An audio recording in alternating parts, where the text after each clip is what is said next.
दोस्तों क्या भारत में वोट बैंक पॉलिटिक्स का अंत होने जा रहा है?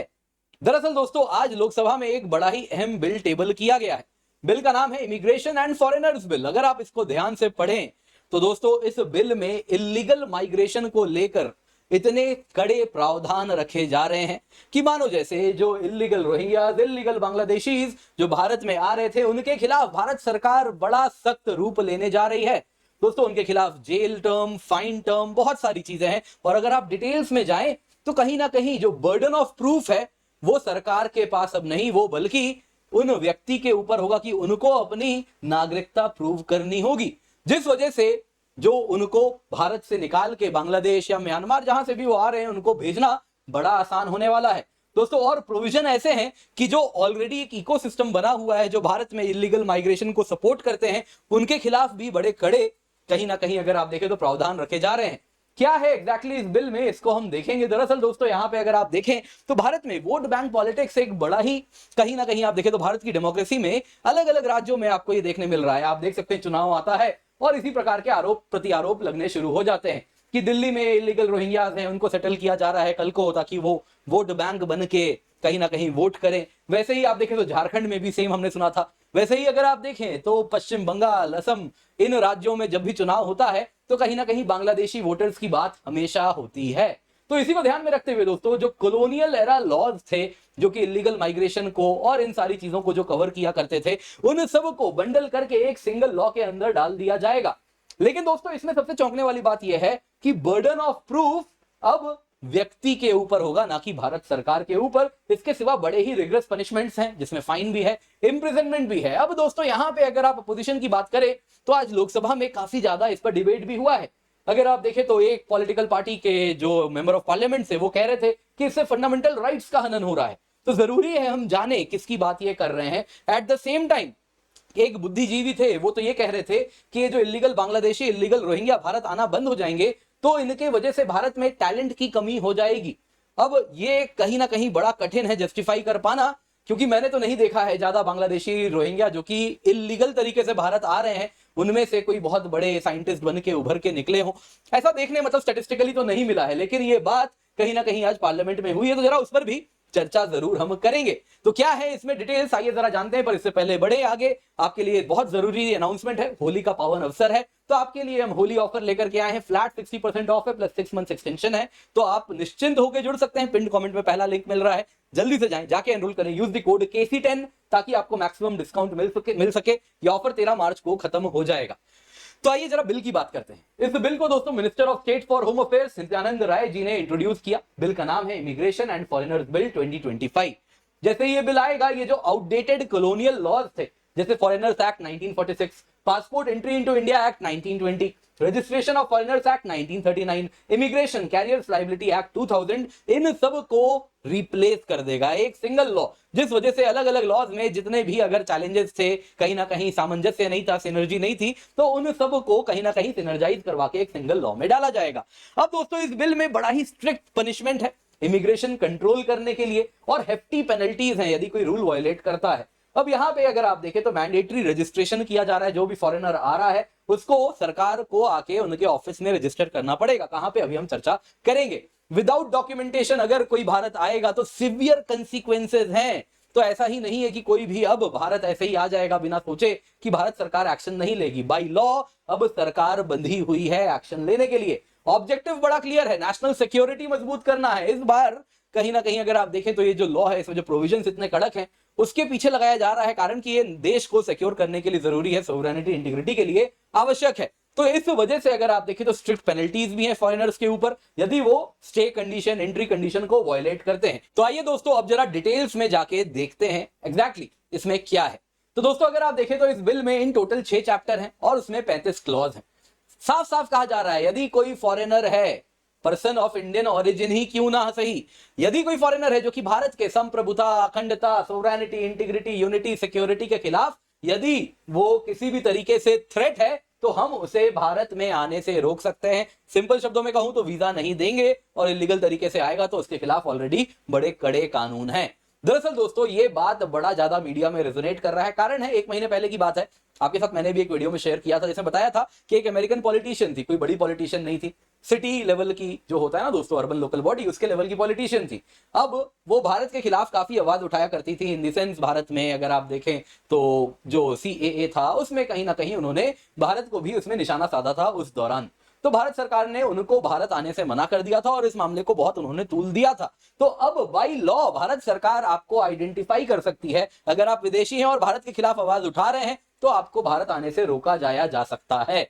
आगे सुनिए, इसके सिवा कोई भी फॉरेनर यदि भारत आ रहा है तो मैंडेटरी रजिस्ट्रेशन होगा अराइवल पे, और उनका जो मूवमेंट है वो रेस्ट्रिक्टेड रहेगा एज पर दी लॉ। अगर आप देखें तो नाम नहीं बदल सकते, वैसे ही आप देखें तो प्रोटेक्टेड एंड रेस्ट्रिक्टेड एरियाज में वो नहीं जा सकते। जहां तक बात है दोस्तों रजिस्ट्रेशन की, होता यूं है एक फॉरेनर्स रीजनल रजिस्ट्रेशन ऑफिस होता है। अब किनको रजिस्टर करना होता है, आप में से कई लोग सोचेंगे अरे टूरिज्म का क्या होगा, जो विदेशी सैलानी आते हैं। देखिए सबके लिए नहीं है रजिस्ट्रेशन। अगर आप देखें तो इस प्रकार से होता है, यदि आप 180 दिन से अधिक के लिए आ रहे हैं एज पर करंट लॉज तो आपको रजिस्टर करना पड़ता है। अगर आप विदेशी हैं, पाकिस्तानी हैं तो आपको 24 घंटे में ही रजिस्टर करना है, बांग्लादेशी हैं स्टूडेंट वीजा में आ रहे हैं तो 7 दिन के लिए करना पड़ता है, अन्य बांग्लादेशियों के लिए 24 दिन में आपको रजिस्टर करना पड़ता है। अफगान नेशनल है तो अराइवल के 7 दिन में आपको फॉरेनर्स रीजनल रजिस्ट्रेशन ऑफिस जाके रजिस्टर करना पड़ता है। तो कहीं ना कहीं ये जो रजिस्ट्रेशन वाली बात है अब मैंडेटरी किया जा रहा है और इसको और कहीं ना कहीं स्ट्रिक्टली इंप्लीमेंट किया जाएगा। दूसरे तरफ बड़ा इंपॉर्टेंट है, जितने भी एजुकेशनल इंस्टीट्यूशंस हैं, जितने भी हॉस्पिटल्स हैं, नर्सिंग होम्स हैं, यदि उनको पता चलता है कि उनके यहाँ फॉरेन नेशनल है तो उनको ये रिपोर्ट करना होगा इमिग्रेशन अथॉरिटीज को कि इस प्रकार से हमारे यहाँ ऐसे विदेशी व्यक्ति हैं जो कि लगता नहीं है सही तरीके से आए हैं, तो रिपोर्ट करना पड़ेगा। तो ये भी उनकी भी जिम्मेदारी हो रही है। इसके आगे सुनिए पनिशमेंट क्या है, बड़े स्ट्रिक्ट पनिशमेंट है। अगर आप भारत विदाउट प्रॉपर वीजा आ रहे हैं, बिना पासपोर्ट लिए भी आ रहे हैं अपने देश का, तो आपके खिलाफ 5 साल का इंप्रिजनमेंट होगा, फाइन अप टू 5 लाख होगा। आगे सुनिए, फॉरेनर्स यदि फोर्ज्ड डॉक्यूमेंट्स यूज करते हैं, हमने देखा है ना कितने सारे फॉरेनर हैं आजकल, कहीं ना कहीं वो फोर्ज्ड डॉक्यूमेंट बना के आधार कार्ड से लेके बर्थ सर्टिफिकेट तक बन जा रहा है, तो उस केस में 2 से 7 साल की जेल होगी। यदि आप इस प्रकार से आए हैं बिना वीजा के, उसके ऊपर आके फोर्ज्ड डॉक्यूमेंट बनाए हैं, तो आप समझ लीजिए ये ऐड होता जा रहा है, यहाँ 5 साल, यहाँ 2 साल, फाइन बिल यहाँ पे अगर आप देखें तो 1 से 10 लाख की फाइन इसमें भी है। फिर अगर आप देखें ओवर स्टे करते हैं, वीजा कंडीशंस वायलेट करते हैं तो उसके लिए 3 साल की सजा है और फाइन 3 लाख की है।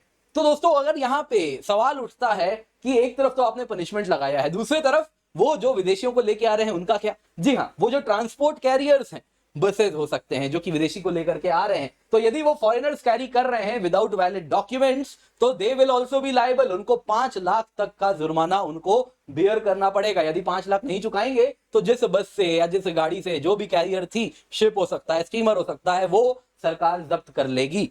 यहां पे दोस्तों इमिग्रेशन ऑफिसर्स चाहे तो इंडिविजुअल को अरेस्ट कर सकते हैं विदाउट वारंट, उनको पावर दिया जा रहा है सेंट्रल गवर्नमेंट को इस लॉ के द्वारा कि वो फॉरेनर्स के मूवमेंट को रेगुलेट कर सकती है। इसके सिवा कोई भी इस प्रकार का व्यक्ति पता चल गया वो फॉरेनर है तो वो देश तब तक नहीं छोड़ सकता जब तक सरकार चाहे। तो उनका प्रेजेंस बाय लॉ, अगर किसी अथॉरिटी को लगता है कि मान लीजिए कुछ ऐसा भी तो हो सकता है ना कि कोई विदेशी आया और किसी प्रकार के आतंकवादी हमले को उसने अंजाम दिया, तो सरकार डिटेन तो एक तो आतंकवादी वाले केस में कर ही सकती, हो सकता है कि प्रूव नहीं हो रहा है, तो उस केस में भी अगर कुछ है वैसा तो सरकार डिटेन करके जब तक चाहे तब तक कर सकती है।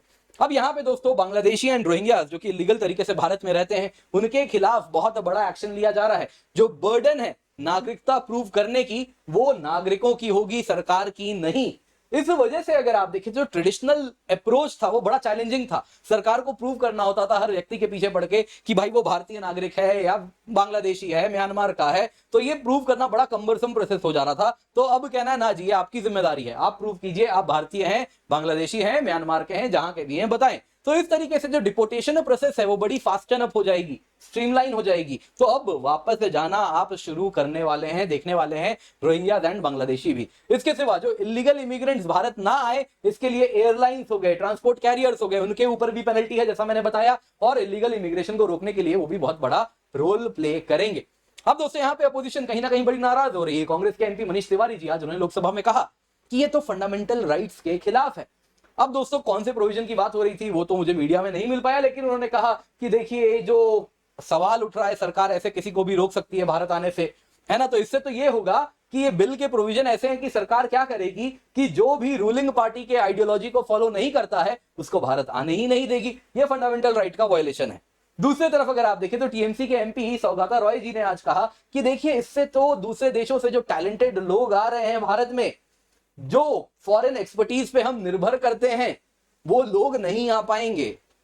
अब ये तो इलीगल टैलेंट कौन सा आ रहा है, मुझे मतलब समझ नहीं आ रहा क्या काम कर रहे हैं ऐसा, जो कि ऐसा टैलेंटेड काम है जो भारत के लोग नहीं कर पा रहे हैं, फॉरेन एक्सपर्टीज की हमें आवश्यकता होती है जिसमें, आई डोंट नो, लेकिन इन्होंने ऐसा कहा है। अगर आपको मालूम है तो कमेंट में अवश्य बताइएगा ऐसा कौन सा काम हो रहा है जो भारतीय लोग नहीं कर पाते हैं, जो केवल बांग्लादेश से आने वाले लोग या म्यांमार से आने वाले रोहिंग्यास कर सकते हैं। यहाँ पे दोस्तों खैर मनीष तिवारी जी की जो बात है, अगर फंडामेंटल राइट के खिलाफ है तो हमारे यहाँ बड़ा ही स्ट्रिक्ट प्रोविजन रहता है, सुप्रीम कोर्ट भी है। अगर फंडामेंटल राइट वायलेट हो रहा है तो एक्ट को सुप्रीम कोर्ट जब चाहे तब एनल कर सकती है।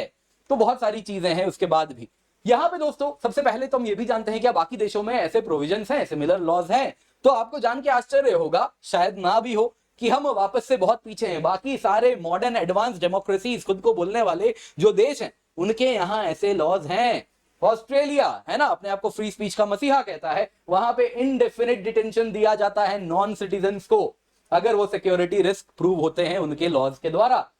विदाउट प्रॉपर डॉक्यूमेंटेशन जो भी आए हैं उनको भी इनडेफिनेटली डिटेन किया जाया जा सकता है। सिंगापुर में भी इंटरनल सिक्योरिटी एक्ट है जो कहता है कि यदि कोई इंडिविजुअल है उसको इनडेफिनेटली डिटेन किया जाया जा सकता है यदि वो नेशनल सिक्योरिटी को थ्रेट है। अमेरिका तो खैर अपने आप देख ही लिया है किस प्रकार से ट्रैवल बैन्स लगा रखा है, स्पेसिफिक कंट्रीज है उनके लोगों को आने भी नहीं दिया जाएगा, तो इस तरीके से कंट्री वाइड बैन लग जाता है। तो ये सारी चीजें हर जगह है, तो ऐसा नहीं है कि हम कुछ आउट ऑफ द बॉक्स कर रहे हैं, जो दुनिया कर चुकी है सालों से वो अब जाके हम इंप्लीमेंट कर रहे हैं। खैर दोस्तों यहाँ पे जानना होगा, देखिए कहीं ना कहीं भारत का एक पॉलिटिक्स की सच्चाई है, एक वोट बैंक पॉलिटिक्स होता है। 2001 की सेंसस की अगर आप बात करें तो 31 लाख बांग्लादेशी थे एज पर दी सेंसस डेटा। आप भी जानते हैं, मैं भी जानता हूं, सेंसस में जो डेटा आया है एक्चुअल नंबर्स इससे काफी अधिक हो सकते हैं। सेंसस 2011 की बात करें तो 55 लाख लोग ऐसे थे जो कि भारत से पहले भी दूसरे किसी देश में रह चुके हैं एज अ नागरिक उस देश के। तो दोस्तों यहाँ पे अगर ये तो बांग्लादेशी की बात हो गई, और अब अगर आप 2025 की बात करें तो संख्या बहुत अलग होगी, इसमें कोई चौंकने वाली बात नहीं है। वैसे ही अगर आप रोहिंग्या पॉपुलेशन की बात करें तो वेस्टर्न मीडिया के रिपोर्ट्स वो कहते हैं कि 40,000 रोहिंग्या भारत में रहते हैं। अब दोस्तों ये मोस्टली दिल्ली, हैदराबाद, जम्मू, नू जैसे डिटेंशन कैंप से वहां पे रहते हैं, पर ये तो उन रोहिंग्यास की बात होती है जो कि डिटेंशन कैंप में रहते हैं। बाकी क्या जो कि किसी डिटेंशन कैंप में नहीं है, दुनिया भर के अगर आप देखें तो भारत भर में अलग अलग जगहों पे रहते हैं। तो इस प्रकार से नंबर्स बहुत बड़े हैं। तो होता क्या है दोस्तों, इस तरीके से कहीं ना कहीं एक तो क्या है कि विदेशी जो लोग हैं वो भारत रह रहे हैं, उसके बाद मीडिया क्या कवर करती है आप देख लीजिए, 2024 का ये न्यूज है, refugees are hounded in India. एक तो वो भारत में रह रहे हैं और फिर मीडिया में नेगेटिव प्रेस भी होता है। दूसरी तरफ अगर आप देखें तो डेमोग्राफी शिफ्ट तो होती है, कहीं ना कहीं भारत का जो कल्चर है वो सब कुछ बदल रहा है, विदेशी नागरिक आके रह रहे हैं। कहीं ना कहीं असम में ये बहुत बड़ा मुद्दा बाद में बना, आपने देखा कैसे जब उन्होंने कहा कि असम की जो आइडेंटिटी है, कल्चर है, वो बदल रही है, तो असम जैसे प्रॉब्लम्स बाकी राज्यों में भी होने शुरू हो जाएंगे। तो वो तो है ही, इसके सिवा वोट बैंक पॉलिटिक्स अपने आप में बड़ा नेगेटिव है। अगर आप देखें तो ये जो व्यक्ति है ना, ये भी कहीं ना कहीं एक तरीके से हाईजैक हो जाते हैं, किडनैप हो जाते हैं, उनके साथ भी बहुत बुरा हो रहा है। वो जो रोहिंग्यास, वो जो बांग्लादेशी जो वोट बैंक पॉलिटिक्स के चंगुल में फंस जाते हैं। क्यों मैं ऐसा कह रहा हूं, जरा सोचिए। होता क्या है दोस्तों, ये जो भी लोग हैं जो बाहर से आए हैं, भारत में रह रहे हैं, अलग अलग राज्यों में रह रहे हैं, तो पॉलिटिकल पार्टीज कहती है ठीक है, तुम जब तक हम हैं तब तक तुम सेफ हो, तुमको क्या करना है, हर बार हमें ही वोट देना है। कहीं ना कहीं दोस्तों उनको भी डरा धमका के रखा जाता है कि अगर हम नहीं जीते तुम्हारे इलाके से तो अगली बार तुम सिर्फ जेल, तो अगली बार सिर्फ तुम्हें तुम्हारे देश नहीं भेजा जाएगा बल्कि उसके पहले तुम्हें पूरे परिवार के साथ जेल में रखा जाएगा। तो नतीजा क्या होता है जानते हैं, अगर आप दिल्ली में, मुंबई में, बैंगलोर में कहीं भी रह रहे हैं और आपके जान पहचान में अगर मालूम हो तो आपको पता चल जाता है कौन बांग्लादेश से है, कौन कहीं से हैं, तो आप देखेंगे जब भी वोटिंग का टाइम आता है ना तो वो अपने राज्य जाएंगे ही जाएंगे हर हालत में, क्योंकि मालूम होता है अगर वो वोट नहीं देंगे तो उनके खिलाफ सरकार इस तरीके से एक्शन लेती है। तो कहीं ना कहीं अगर आप देखें तो वो भी पूरे तरीके से आजादी के साथ नहीं जी पा रहे हैं, तो उनके लिए भी बहुत अच्छा है कि वो भारत में इस प्रकार से रहने से बजाय अपने देश में रहें और वहां पे ही आगे बढ़े। तो उनके लिए भी जरूरी है और कहीं ना कहीं हमारे लिए तो है ही, तो बहुत जरूरी है, इस प्रकार के लॉ होने चाहिए। लेकिन अभी तो क्या है दोस्तों, ये लोकसभा में टेबल हुआ है, अभी तो कहानी बहुत आगे जानी है, राज्यसभा जाना है, हो सकता है पार्लियामेंट्री कमिटीज के पास जाएगी, फिर क्या चेंजेस आएंगे तो जो कॉन्क्रीट फॉर्म में ये लॉ आएगा उस पर एक बार हम फिर चर्चा करेंगे। एक बार जब ये एक्ट बन जाता है तब ये एग्जाम के लिए भी बड़ा इंपॉर्टेंट होगा। इसके बहुत सारे प्रोविजंस हैं जो कि हम देखेंगे। उम्मीद करता हूं दोस्तों आपको वीडियो पसंद आई होगी, लाइक जरूर कीजिएगा, शेयर करना ना भूलें। बाकी हमारा होली ऑफर है, flat 60% of plus 6 months free extension है, जल्दी से जाएं, जाके जुड़े। 13 मार्च को ये ऑफर खत्म हो जाएगा, तो use the code KC10 for maximum discount. CSAT batch भी आपके लिए लाए हैं, बहुत सारे अन्य बैचेस हैं, आप देख सकते हैं 2028 से लेकर 2026 2027 अलग अलग बैचेस चल रहे हैं, कुछ इंग्लिश में, कुछ हिंदी में, कुछ इंग्लिश में। आप निश्चिंत होकर जुड़ जाएं। इसके सिवा आखिरी बैच है दोस्तों प्रीलिम्स का, आप देख सकते हैं केवल 9,999 रुपए में। जल्दी से जाएं, जाके जुड़े, use the code KC10। And आपके लिए एक स्पेशल रिवीजन बैच भी हम लाए हैं, 1 मंथ रिवीजन बैच है केवल 3,999 में और यूजिंग द कोड KC10। जल्दी से जाएं, जाके जुड़े, इसका फायदा आप अवश्य उठाएं।